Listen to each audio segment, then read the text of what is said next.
தயிரை தவிர்த்து மற்ற பொருட்களை ஒவ்வொன்றாக பொன்னிறமாக வறுத்து எடுக்க வேண்டும்.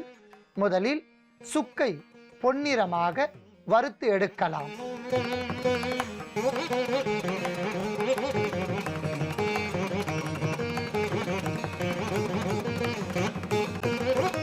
பொன்னிறமாக வறுத்த சுக்கை எடுத்துக்கொள்ளலாம். அடுத்ததாக வால்மிளகை பொன்னிறமாக வறுக்கவும்.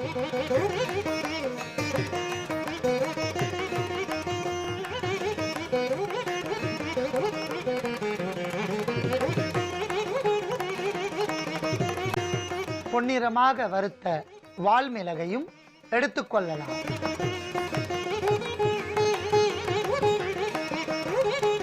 அடுத்ததாக கடுக்காய் தோலை பொன்னிறமாக வறுக்கவும்.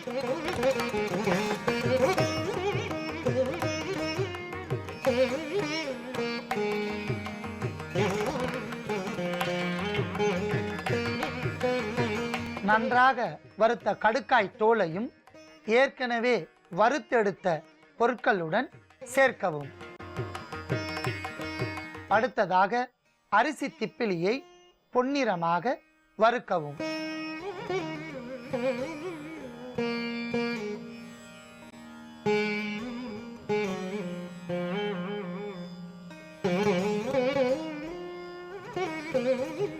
நன்றாக வறுத்த அரிசி திப்பிலியை எடுத்துக்கொள்ளலாம். அடுத்ததாக ஓமத்தை பொன்னிறமாக வறுத்து எடுக்கவும்.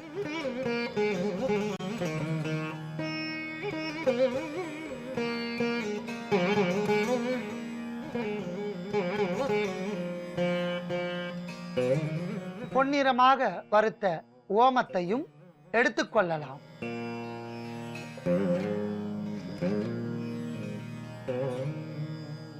இறுதியாக நாம் இந்துப்பை சற்று சூடு செய்து எடுத்துக்கொள்ளலாம்.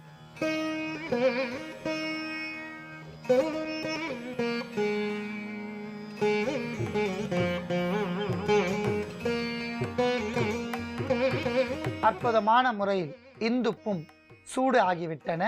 அதை நாம் எடுத்துக்கொள்ளலாம். அத்தனை பொருட்களையும் தனித்தனியாக வறுத்து ஒன்றாக வைத்துள்ளோம். இதை அரைத்து தூள் செய்து எடுத்துக்கொள்ளவும்.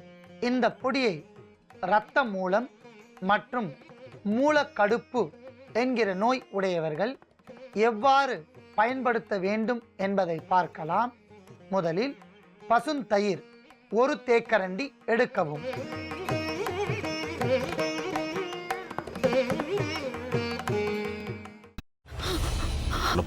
சொல்றதுக்கு வேற ஏதாவது நான் ஏமாத்தி எல்லாத்தையும் என்கிட்ட இருந்து பறிச்சுட்டே தான் பண்ணிருக்கேன்.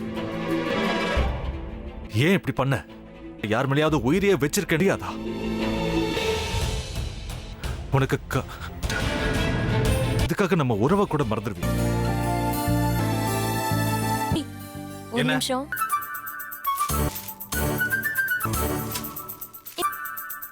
என்ன செப்பல் இங்க பாத்தீங்களா? நமக்கு தான் நீங்க டெய்லி எந்திரிக்கணும். இருக்கு முத்து எதை உருவாக்கி விட்டா செல்வி பார்த்தாலும் முத்து முத்துன்னு கூப்பிட மட்டுமா செய்யறான்? நாம தான் என்ன முறை? உனக்கு வேற குரல் போயிடுச்சு. தானா என்ன பண்ண போற? விருப்பப்படியே மருமகளா வாழ போற.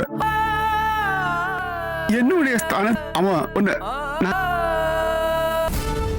அவரை பத்தி அவர் எந்த முடிவு எடுத்தாலும் நீயே முடிப்பாடா.